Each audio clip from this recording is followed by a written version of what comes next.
This weird story about D&D's sales of the new 2024 Player's Handbook keeps popping up in my feed on YouTube and even Twitter, and most of what I've seen has come from creators I like, with the actual content being pretty level-headed.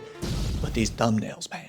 I don't know, I probably made worse. The only reason I'm making this short video is to quickly clear the air for any folks who have seen one or two of these thumbnails or headlines and are curious what the heck is going on. But also to explain the one interesting conclusion relevant to the future of D&D that I think makes this topic worth talking about.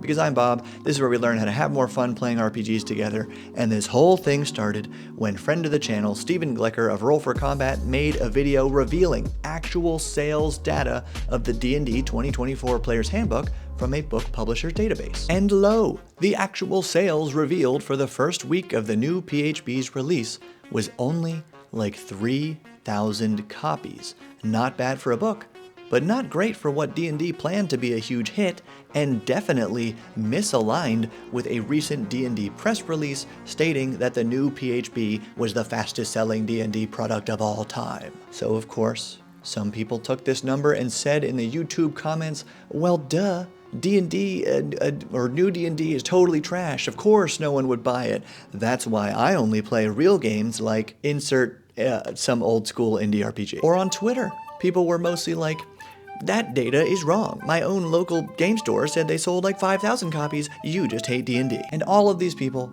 are kinda correct, but not in the ways that they think they are. Steven said in that same video that this data does not capture sales from local game stores or specialty sales like the couple thousand copies already sold at Gen Con, or any direct sales through D&D Beyond. He says it only captures big retailers like Amazon, Barnes & Noble, etc. He also points out that boots on the ground, he visited numerous stores around New York City, which is usually well stocked with flashy new products like this.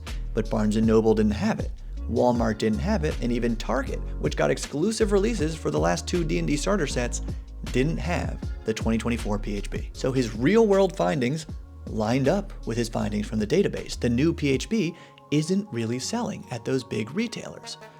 But it doesn't line up with the press release about the new Player's Handbook being the fastest selling D&D product of all time. And there was a part of the video about Wizards reclassifying some of their products as toys rather than books, which would obscure some of the publicly available book sales data.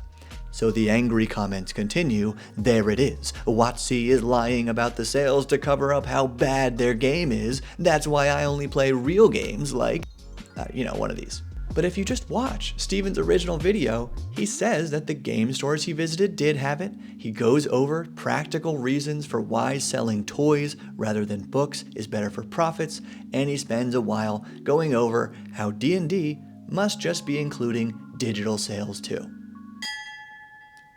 And that's it. That's the whole story. Obviously, D&D themselves has all of the physical book sales data from every kind of store, more than just whatever's included in that database, plus all the digital sales from every virtual tabletop and every character builder. His original video covered all of that, but naturally, people seem to ignore any truths that didn't line up with the story they wanted to hear and retell. Now, perhaps I am doing the same thing as I echo what I found to be the fascinating conclusion reached by Steven, as well as another friend of the channel, Professor DM of Dungeon Craft. Wizards' push for digital gaming is totally working. People are and must be buying this book digitally in droves, and therefore being primed for future digital purchases. And in 2024, we all know what that means. It might be convenient as heck, but when you buy a digital thing, you do not actually own the thing.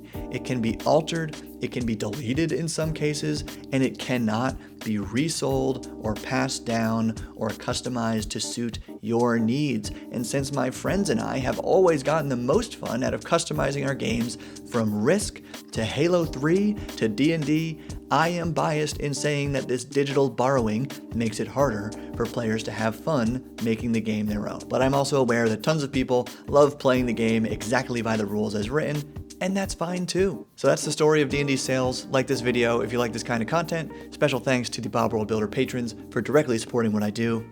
Keep building.